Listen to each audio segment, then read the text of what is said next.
नमस्कार, आप देख रहे हैं कशिश न्यूज और आपके साथ मैं हूं दीपक शर्मा। निशांत कुमार नीतीश कुमार के नक्शे कदम पर चलते हुए यात्रा से अपने सियासी करियर को गति देते नजर आएंगे। निशांत की यात्रा का कार्यक्रम तय हो चुका है। स्थान पश्चिमी चंपारण होगा और 3 तारीख से निशांत यात्रा पर निकलने वाले हैं। खास बात यह है कि जेडीयू सरकार में है। नई सरकार के गठन में कोई पद लेने से निशांत ने साफ तौर पर इनकार कर दिया। संगठन और उनकी ओर से ये जानकारी साझा की गई, लेकिन बड़ी बात यह है कि संगठन में भी उन्हें कोई खास पद नहीं मिला है। अभी अभी नीतीश कुमार ने राष्ट्रीय कार्यकारिणी के नई टीम का ऐलान किया और उसमें भी निशांत को कोई जगह नहीं मिली है। ऐसे में देखना दिलचस्प होगा कि निशांत किस तरह से अपने सियासी करियर को यात्रा के माध्यम से गति देते हैं, क्योंकि यात्रा की राजनीति ने नीतीश कुमार को राज करने का 2 दशकों तक अवसर प्रदान किया है। अब नीतीश कुमार के लिए जो फॉर्मूला सफल रहा वो निशांत के लिए कितना सफल होगा, सवाल तो पूछेंगे, सवाल का जवाब लेंगे। हमारे साथ कुछ मेहमान जुड़े हुए हैं। हमारे साथ जेडीयू की ओर से पक्ष रखने के लिए कृष्णा पटेल जी जुड़े हुए हैं। आरजेडी की ओर से पक्ष रखने के लिए अरुण यादव जी जुड़े हुए हैं। कृष्णा जी, सबसे पहले तो आपसे शुरू कर लेते हैं। छोटा सा सवाल है कि निशांत के लिए यात्रा का फॉर्मूला कितना कारगर होगा, क्या लगता है, और क्या नीतीश कुमार ने जो सियासी विरासत बनाकर रखी है उसे यात्रा के माध्यम से निशांत आगे बढ़ा पाएंगे? आदरणीय नीतीश कुमार जी का जो 20 साल बेमिसाल और जो मजबूत विरासत है और जो भविष्य दमदार, मजबूत विरासत, भविष्य दमदार, यही है निशांत कुमार। आदरणीय नेता नीतीश कुमार जी ने 20 वर्षों में बिहार भर में एकता, न्याय के साथ समावेशी विकास की जो धारा बहाई है और जो विरासत में आदरणीय निशांत जी को मिला है, क्योंकि नीतीश कुमार जी की कार्यशैली ऐसी है जो मजबूत विरासत इनको दे रही है और उस मजबूत विरासत के बलबूते इनका भविष्य जो है वो दमदार है। यही निशांत कुमार हैं। और अब तो जनता दल यूनाइटेड ने उनके हाथों में तीर थमा दिया है, तो तकदीर भी तो हमारे निशांत कुमार जी ही हैं।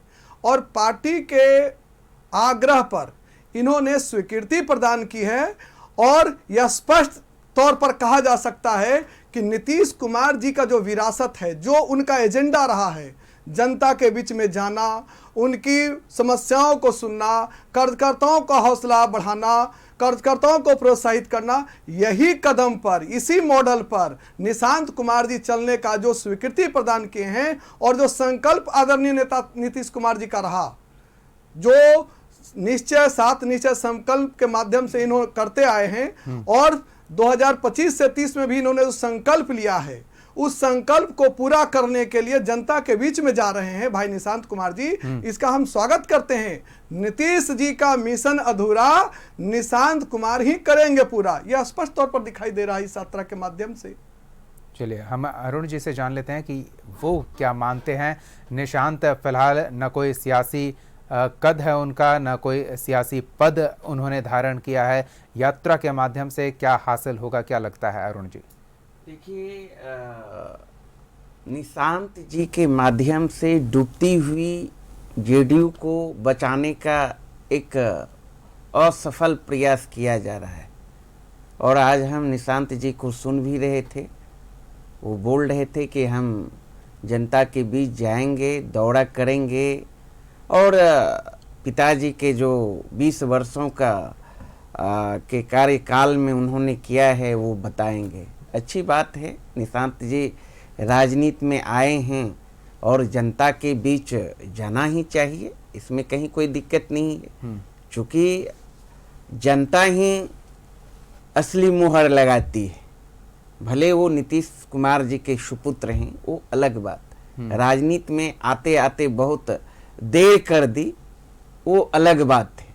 वो अलग बात है कि समाजवाद की चोला पहनकर, नकली चोला पहनकर परिवारवाद की राजनीति को नीतीश कुमार 20 वर्षों तक कोसते रहे और बिहार की आवाम को गुमराह करते रहे, वो अलग बात है। लेकिन अच्छी बात है, देखना होगा कि क्या निशांत जी जनता के बीच जाकर बोलते हैं। अभी जदयू के साथी भी बता रहे थे 20 साल बेमिसाल नीतीश कुमार जी का। बिहार की जनता तो नहीं मानती है, बिहार की जनता तो मानती है 20 साल नीतीश कुमार का जो है कि विनाश काल। आप देखेंगे 2 दशक का जो कार्यकाल रहा है नीतीश कुमार जी का। अगर अपराध की बात करें, एनसीआरबी का आंकड़े को अगर देखें तो 2 दशक में 70,000 से अधिक बलात्कार की घटना हुई है। 45,000 से अधिक बलात्कार की घटना, 70,000 से अधिक जो है हत्या की घटना, 1 लाख से अधिक अपहरण की घटना, 3 लाख से अधिक चोरी डकैती की घटना, अन्य वारदात छोड़ दीजिए। अभी देखिए फिलहाल 4 लाख करोड़ बिहार पर कर्ज है। प्रत्येक बिहारी पर 35,000 का कर्ज छोड़कर वो गए हैं और बिहार का खजाना खाली है। पेंशन नहीं मिल रहा है। सामाजिक सुरक्षा पेंशन योजना के तहत जो वृद्ध जनों को 1100 रुपया देना है, पिछले 2 माह से नहीं मिला है। छात्रों को छात्रवृत्ति नहीं मिला है। मतलब यह स्थिति है। कह सकते हैं 10 लाख कर्मचारी को वेतन नहीं मिला है, पैसा ही नहीं है। ठेकेदार को पैसा नहीं मिल रहा है। तो हाहाकार मचा हुआ है पूरे बिहार में। नीतीश जी का 2 दशक का कार्यकाल अगर देखें तो नीति आयोग का आंकड़ा स्पष्ट कह रहा है, शिक्षा में अंतिम पैदान पर पूरे देश में बिहार, चिकित्सा के क्षेत्र में अंतिम पैदान पर, साक्षरता दर में अंतिम पैदान पर, प्रत्येक व्यक्ति आय के मामले में अंतिम पैदान पर, निवेश के मामले में अंतिम पैदान पर। हाँ, 1 नंबर में कहां है? बेरोजगारी में, भ्रष्टाचार में, अपराध में, पलायन में। 2 दशक में एक भी उद्योग धंधे इन्होंने स्थापित नहीं किया। और अंततः इन्होंने समाजवाद, धर्मनिरपेक्षता और सामाजिक न्याय की राजनीति को आरएसएस और भाजपा के चरणों में समर्पित करने का काम किया। वो तो 2 दशक से साथ ही थे ना। हाँ दीपक जी, इसलिए निशांत क्या सुधार कर पाएंगे? नहीं, सुधार नहीं, यही ना बताएंगे। यही तो इनका इतिहास है। उन्होंने कहा है 2 दशक का जो कार्यकाल रहा है, इस मुद्दे को लेकर जाएंगे तो यही ना बताएंगे कि हमारे पिताजी लगातार परिवारवाद का विरोध करते रहे, सामाजिक न्याय की नकली चोला पहनकर सामाजिक न्याय की बात करते रहे, लेकिन अंततः समाजवादी की जो ये धरती रही है बिहार, धर्मनिरपेक्षता के रास्ते चलने वाला बिहार, कर्पूरी ठाकुर का बिहार, जगदेव बाबू का बिहार, जेपी लोहिया का बिहार, लालू प्रसाद यादव जी का बिहार को आरएसएस और संघ के हवाले कर दिया। आपने तो वोट लिया था 25 से 30 कह के, ठीक है, लेकिन आपने बिहार की जनता के साथ विश्वासघात किया। ये बताएंगे ना निशांत जी? उनसे पूछ लेते हैं कृष्णा पटेल जी बताने के लिए। हाँ, कृष्णा पटेल जी बताने के लिए यही है या कुछ और बताने के लिए होगा निशांत के पास है जो अभी निशांत कुमार जी के पास बताने के लिए इतनी बातें हैं कि ये बताते बताते थक जाएंगे। फिर भी नीतीश कुमार जी की जो कार्य योजनाएं हैं और जो इन्होंने जनता के हित में किया है वो लंबा समय लग जाएगा। और भाई साहब ने जो कहा कि विनाश काल, तो जरा इस 20 साल पीछे जाकर के देखिए उसको कौन सा काल कहिएगा। आप कह रहे हैं कि झूठा समाजवाद का चोला पहने नीतीश कुमार जी और इन्होंने कोई विकास नहीं किया। तो भाई हमारे नेता ने तो कोई चारा घोटाला नहीं, इन्होंने विकास की धारा बहाई। तो आप बताइए कि उस काल को आप क्या कहिएगा? कौन सा मान लिया जाए कि विकास का काल, कौन सा समाजवाद का चोला आपने पहना था? और परिवारवाद की बात, तो परिवारवाद तो जग जाहिर है, इसमें कहां दिक्कत है। और कहते कि हम किसी क्षेत्र में आगे नहीं है। तो आप बताइए कि शिक्षा के हालात आपके कार्यकाल में कैसे थे? कितना शिक्षा का बजट हुआ करता था? कितनी बेटियां घर से बाहर निकलती थी? कितनी बेटियां शिक्षित होती थी? महिला सशक्तिकरण के लिए आपने क्या किया? और आज देश दुनिया मान रही है, नासा मान रही है कि बिहार चमक रहा है। इनको ये दिखाई नहीं दे रहा है। हाल ही के 1-2 दिन पहले की ये बातें आई है सामने, तो इनको ये नहीं दिखा रहा कि बिहार चमक रहा है। बिहार चमक रहा है और हमारे नेता ने हमेशा कहा कि बिहार बदल रहा है, बिहार विकास कर रहा है और विकसित राज्य की श्रेणी में बिहार जा रहा है। इंफ्रास्ट्रक्चर हमने डेवलप कर दिया। अरे आपके शासनकाल में क्या थी? पूरी तरह से बिहार खोखला हो चुका था, खोखला, एक आदमी के पॉकेट में बंद हो चुका था बिहार। आप कह रहे हैं हत्या बलात्कार की, तो जरा उस काल में जाइए कि जहां से रोह कांप जाती थी बेटियां जब शाम में घर नहीं पहुंचती थी तो उनके परिवार। ठीक है, तो हमारे नेता ने तो विकास की धारा बहा दी, हाँ। सुशासन व्यवस्था स्थापित कर दिया। कृष्णा जी, आपने बार बार ये कहा कि आपके नेता ने विकास की धारा बहा दी, लेकिन इस बात का उल्लेख नहीं किया कि निशांत क्या कहेंगे। आपने वही दोहराया जो नीतीश कुमार मंच से अब तक कहते आए हैं, तो क्या निशांत भी वही दोहराएंगे?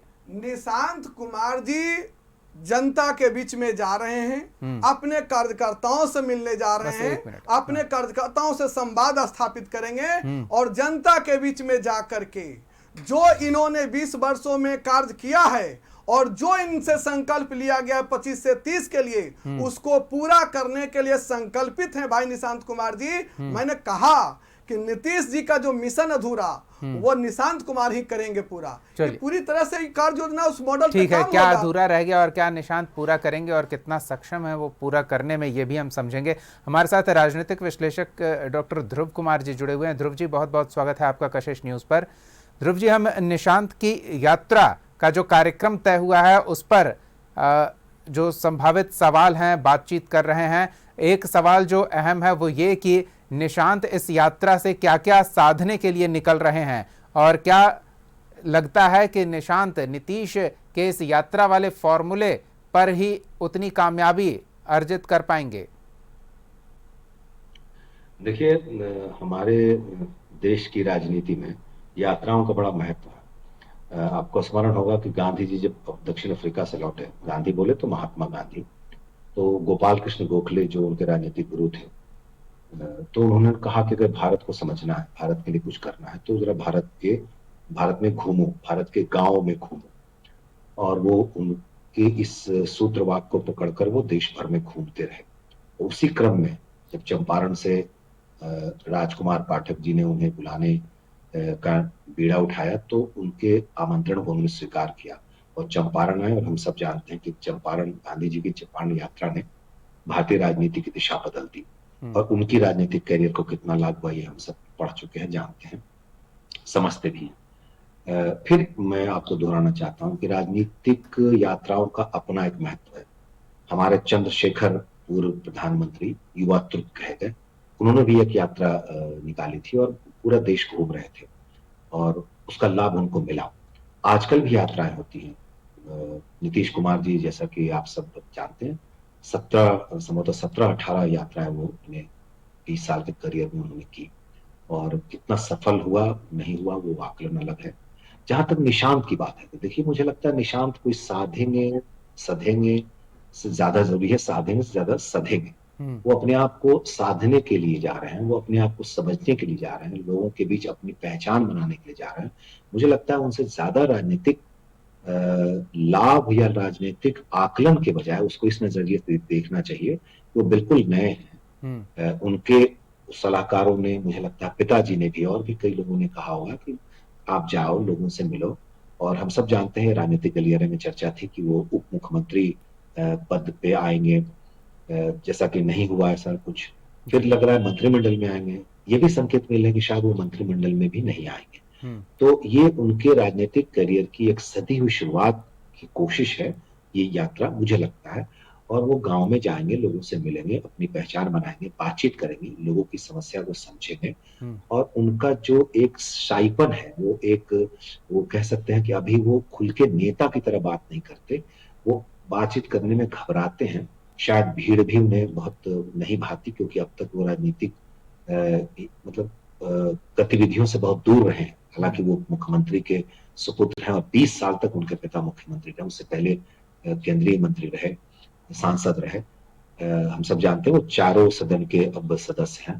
तो लेकिन इसके बावजूद वो बहुत अकेले में अपने में रहे हैं जी। तो मुझे लगता है कि अच्छी सदी हुई शुरुआत है और इसको इस ढंग से देखना चाहिए। बाकी अपनी पॉलिटिकल पार्टियों की अपनी बातें अपनी जगह है, लेकिन मुझे जो लगता है कि वो बहुत सही जा रहे हैं, सही जाना चाहिए। लोगों से मिले, बिहार को समझे, बिहार के लोगों से बात करें, उनकी समस्याओं को समझे, तब उनको लगेगा कि हमारे पिताजी से और आगे हमें कैसे निकलने में हमें किन किन स्टेप्स को लेने होंगे, क्या क्या सलाह देनी होगी, क्योंकि वो पार्टी के अब बड़े नेता हैं, माना जा सकता है कि वो बड़े नेता बनेंगे। तो मुझे लगता है यात्रा उनके राजनीतिक करियर की अच्छी शुरुआत कही जा सकती है। चलिए, वो साधेंगे उससे ज़्यादा है कि खुद सधेंगे। वो कुछ दूसरे को देंगे उससे ज़्यादा है वो खुद हासिल करेंगे, अनुभव हासिल करेंगे कि सियासत में किस तरह से सीढ़ियां चढ़ी जाती है। और इसके लिए जिस तरह से उनके पिता नीतीश कुमार ने यात्रा को एक मजबूत सियासी माध्यम बनाया और सीढ़ियां चढ़ते गए, शायद निशांत के लिए भी वही सीढ़ियां कारगर साबित होंगी। अरुण जी के पास चलते हैं। जहां तक अरुण जी आपने कहा था कि कहने के लिए रहा ही क्या है निशांत के पास, वो कहेंगे ही क्या, तो निशांत जब मंच पर आएंगे तो दो बातें तो साफ तौर पर है। एक, अपने पिता के 20 साल के कार्यकाल का बखान करेंगे, और दूसरा, जो उनके पिता करते आए हैं उनके कार्यकाल से पहले की स्थिति से तुलना करते रहेंगे। तो निशांत के पास कहने के लिए काफी कुछ होगा, और शायद ये उनके विरोधियों को हजम नहीं होगा जब तुलनात्मक रूप से निशांत अपनी बात रखेंगे। नहीं, दीपक जी, हमने पहले भी कहा और निशांत जी का जो बयान आया है उसी संदर्भ में अपनी बातों को रखा। जैसा कि ध्रुव जी अभी बता रहे थे यात्रा के संदर्भ में, मैं सहमत हूं, यात्रा का जो मकसद होता है, लेकिन वो मकसद निशांत कुमार का नहीं है। वो समझने के लिए नहीं जा रहे हैं, लोगों के बीच पहचान भी बनाने के उद्देश्य से नहीं जा रहे हैं। वो अपने पिताजी के 20 वर्षों के कार्यकाल का बखान करने जा रहे हैं। तो मैंने तो जवाब दिया कि नीति आयोग का जो रपट है, निशांत जी को अध्ययन कर लेना चाहिए, एनसीआरबी के आंकड़े को पढ़ लेना चाहिए। बिहार को खोखला कर दिया उनके पिताजी ने, इसका अध्ययन कर लेना चाहिए। प्रत्येक दिन आप तो खबरों में चला रहे हैं कि 4 लाख करोड़ का कर्ज है बिहार में। कर्ज के दलदल में नीतीश जी ने झोंक दिया बिहार को। प्रत्येक व्यक्ति पर 35,000 का कर्ज है। ये सारी बातें हैं, ये विपक्ष का आरोप नहीं है। बिहार किस स्थिति से गुजर रहा है, किस हालत में बिहार को उन्होंने छोड़ा है 2 दशक में, ये कहने की जरूरत नहीं है। चाहे जिस क्षेत्र की बात कर लें, हर मामले में बिहार अंतिम पैदान पर है। आप कह रहे हैं ना अरुण जी, हाँ, एक लाइन मैं अपने साथी के सवाल का जवाब देना चाहूंगा। ये घोटाले की बात कर रहे थे, हम पर आरोप लगा रहे थे। देश के प्रधानमंत्री नरेंद्र मोदी जी ने ही 33 घोटाला का आरोप नीतीश कुमार जी पर लगाया। सृजन घोटाला से लेकर बांध घोटाला तक, मुजफ्फरपुर बालिका गृह कांड तक का जिक्र उन्होंने ही कहा। उसके बाद 92,000 करोड़ का कैग ने घोटाला उजागर किया। नीतीश जी ने उनका हिसाब किताब आज तक नहीं देने का काम किया। वो चले गए मुख्यमंत्री पद को जो है आरएसएस के चरणों में सौंप कर। सारी बातें हैं, अनेकों सवाल है। बेरोजगारी का हब बना हुआ है बिहार, भ्रष्टाचार चरम पर है। ऐसा एक भी ऑफिस नहीं है जहां बगैर पैसा का एक काम होता है। सारे चीज जानते हैं क्या स्थिति है बिहार का। ऐसा एक भी दिन नहीं आपने है कहा जिस कि दिन दर्जनों महिलाओं के साथ रेप की घटना नहीं होती है। एनसीआरबी का डेटा निशांत को पढ़ के जाना चाहिए था, लेकिन सवाल है। जेडीयू नेता कहते हैं कि निशांत अगर सिर्फ 7 निश्चय के 3 भागों की पुस्तिका ही लेकर निकले तो वो बताने के लिए काफी होगा, जितना एक सभा में समय कम पड़ जाएगा। गाल बजाना अलग बात है, मतलब बनावटी बातें करना अलग बात। देखिए, निराधार आरोप हमारा दिल्ली का काम है। नीति आयोग हमारा है, कोई आधार है तो बताइए। मैं तो कोई आधार है तो बताइए। आपके नेता सजा काट रही है, आधार है। नहीं, हम घोटालों पर नहीं जाते। हमारे कृष्णा जी, निराधार आरोप जब नहीं लोगों को मिलता है तो वही कहेंगे अरे हमारी जो सरकार की, गरीबों की सरकार की, सामाजिक न्याय की सरकार की ये चीज है। लोगों को आज देखिए ना अखबारों के पन्नों में है कि फिर कर्ज ले रही है बिहार सरकार, फिर कर्ज ले रही है। उस कर्ज के पैसे से जो है सामाजिक सुरक्षा पेंशन योजना के तहत वृद्धजनों को देंगे। ये हालात है। देखिए अपने पुत्र के तर्क संगत बात करिए। नहीं, परिवारवाद वाली बात कर लेते हैं ना। कौन सा फाइल घोटाला का है, भ्रष्टाचार? नहीं, ठीक है, एक सेकंड अरुण जी, कृष्णा जी, एक सेकंड सुन लीजिए ना कृष्णा जी, अरुण जी, ठीक है। एक बात है, एक परिवारवाद का मसला उठता है, जरा हम इस पर भी एक बात कर लेते हैं। कृष्णा जी, परिवारवाद के प्रखर आलोचक रहे नीतीश कुमार अब परिवारवाद का शिकार होते नजर आ रहे हैं। विरोधियों का यह आरोप है, किस तरह से इन आरोपों का जवाब देंगे? विरोधी अगर परिवारवाद का आरोप लगा रही है तो पूरी तरह से बेबुनियाद आरोप है, क्योंकि नीतीश कुमार जी ने कोई मंच से निशांत कुमार जी को राजनीति में आने के लिए कोई घोषणा नहीं किया। कभी यह नहीं कहा कि ये आज के बाद यही हमारे पार्टी को देखेंगे, लेकिन जो विपक्ष हैं उनके ये नेता कहें कि हमारे बाद यही देखेंगे। हमारे नेता तो सदैव उनको दूर रखे, आखिर काहे इतना लंबे समय के बाद आए। कार्यकर्ताओं ने नीतीश कुमार जी से आग्रह किया, लगातार दबाव बनाया और उसके बाद उन्होंने कार्यकर्ताओं की भावना को समझा और निशांत कुमार जी तैयार हुए। नीतीश कुमार जी तैयार नहीं हुए। अगर परिवारवाद का आरोप होता या निशांत भी मन से तैयार नहीं लग रहे हैं, ये दिखावा है या उनकी भावना है? उनको मुख्यमंत्री का चाबी सौंप देते, ये तो तब होता परिवारवाद। हमारे नेता ने ऐसा काम नहीं किया, हमारे नेता ने ऐसा काम नहीं किया। शून्य से शुरू कर रहे हैं। ठीक है, अरुण जी की बात सुन लेते हैं। अरुण जी, सबसे पहली बात कि जब से सक्रिय राजनीति में आए हैं निशांत, विपक्षी पूरी तरह से हो गया है बेचैन और अशांत। ठीक है अरुण जी, कृष्णा जी कह रहे हैं कि अगर परिवारवाद को ही पोषित करना था तो वो अपनी कुर्सी पर सीधे बिठा देते, कोई इफ बट करने वाला नहीं था। जो आपकी पार्टी में हुआ, उनका ये भी कहना है कि जो आपकी पार्टी में हुआ वो तो शून्य से शुरू कर रहे हैं, फिर परिवारवाद कैसे? हमारे आदरणीय नेता तेजस्वी यादव जी शुरुआती दौर से निशांत की जब चर्चा हुई, कई दफे हम लोग बोल चुके हैं, तेजस्वी यादव जी भी बोल चुके हैं आना चाहिए, लेकिन परिवारवाद पर तो लंबा चौड़ा प्रवचन एनडीए के लोग ही देते हैं। नहीं, नीतीश कुमार खुद देते हैं। और आप नीतीश कुमार जी भी 2 दशक तक उसी आधार पर राजनीति करते आए। आप जहां तक कहा चाबी सौंप देते, अरे भैया नीतीश कुमार जी के पाले में अब क्या है? अब तो पूरी तरह नीतीश जी फिनिश हो गया। आप सुनिए, मैं बोल नहीं रहा था, सुन लीजिए ना, ऐसे सुन, मैं परिवारवाद को फोकस करके आप देखिए ना, इनके हाथ में आज क्या है? कुछ भी नहीं। पार्टी के सदस्यों ने तो सारा चीज नाश कर दिया, विनाश कर दिया, फिनिश कर दिया। आप जनता के बीच करके गए थे ना, थोड़ा सा जनता के बीच समय दे देंगे, कर गए थे ना जनता के बीच कि 25 से 30 फिर से नीतीश, जनादेश तो नीतीश जी के नाम पर मिला। लेकिन 4-5 महीने के अंदर ही भाजपा ने फिनिश कर दिया। इस बात को पहले भी हम लोग कहते आ रहे थे। अब इनके हाथ में क्या है? यह तो एक देखिए इनके हाथ में क्या है, वो तस्वीरें बताती है ना। सम्राट चौधरी दिल्ली से आते हैं, कहीं और जाने से पहले नीतीश कुमार वो दिखावटी, बनावटी, सजावटी है। इस बात को मानिए। चलिए ठीक है, इनकी राजनीति अब समाप्त हो चुकी है। चलिए वो तो समय बताएगा अरुण जी, वो तो समय बताएगा। हम जरा माना समय क्या दिख रहा है। ठीक है, नीतीश कुमार जी कुर्सी छोड़ने वाले व्यक्ति थे। ठीक है, हम जरा ध्रुव जी के पास चलते हैं। अब कौन सा करप्शन का फाइल मोदी जी के हाथ में है? कौन सा जो है कि घोटाले का फाइल है? नहीं ठीक है, अंधेरे में तीर चलाने की जरूरत नहीं है। राजनीति को चरणों में रख दिया। ठीक है, निशांत के हाथ में तीर चुभ रहे। अरुण जी ठीक है ना, अरुण जी बात आ गई आपकी। नहीं कृष्णा जी हाँ ठीक है, आपने रोक लिया। ठीक है अरुण जी हो गया, कृष्णा जी हो गया। ध्रुव जी, परिवारवाद का एक आरोप है, वो राजनीति में इन दिनों काफी आम सा और चलताऊ सा आरोप है। क्या लगता है कि निशांत को आज ही राष्ट्रीय कार्यकारिणी की नई टीम घोषित हुई है, उसमें कोई जगह नहीं दी गई है, राज्य परिषद में कोई जगह नहीं दी गई है। आपने ये संभावना जताई कि मंत्रिमंडल में भी शायद निशांत कोई जगह लेने को स्वीकार नहीं करेंगे।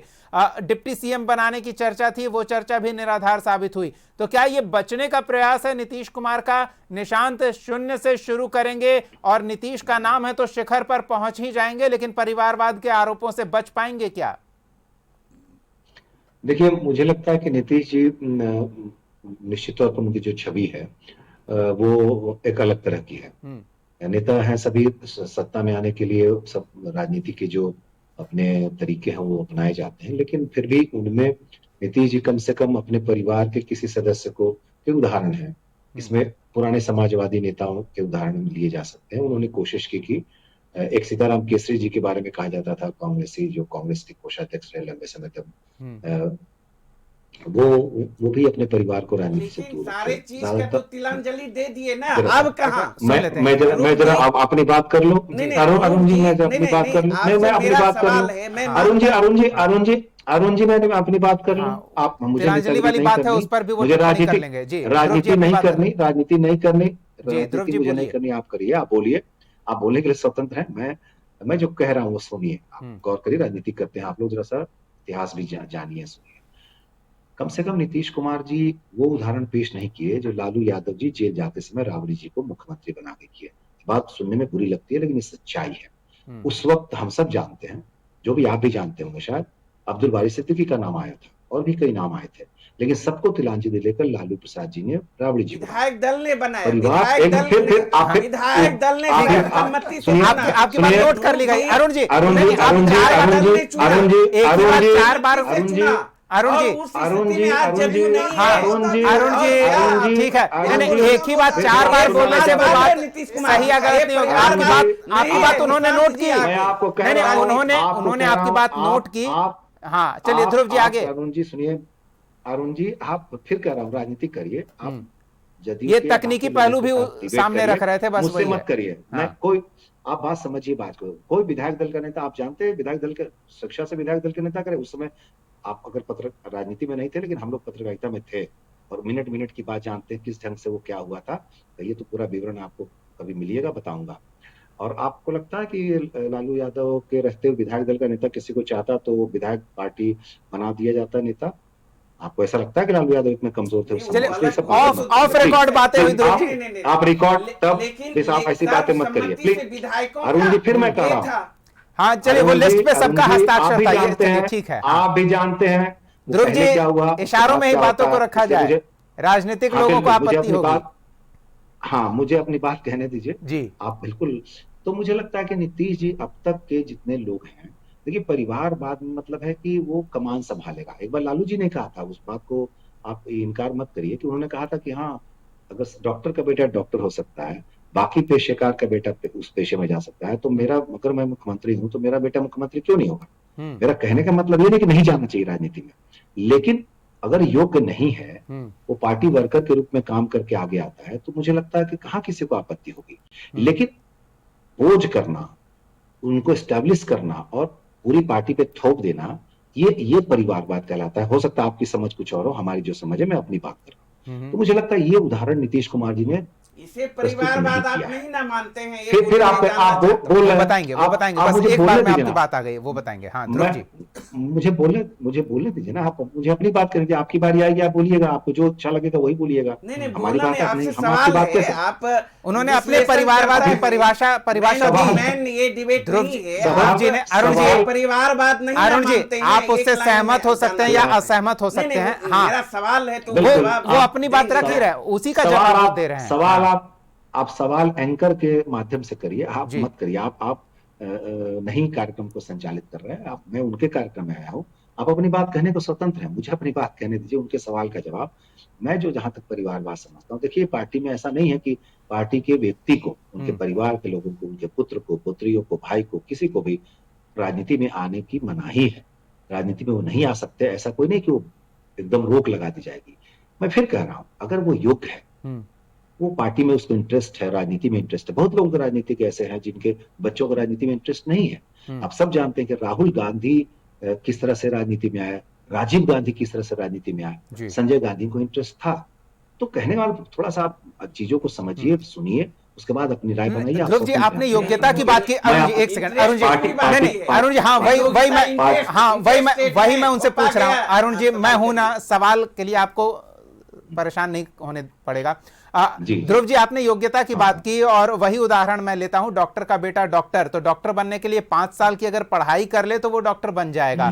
तो अगर 2-4 यात्रा निशांत निकाल ले तो नीतीश के समकक्ष खड़े होने की क्षमता आ जाएगी क्या? देखिए समकक्ष की तो बात ही नहीं हो सकती। क्या कोई समकक्ष हो सकता है किसी के? लालू यादव के समकक्ष तेजस्वी यादव हो सकते हैं क्या?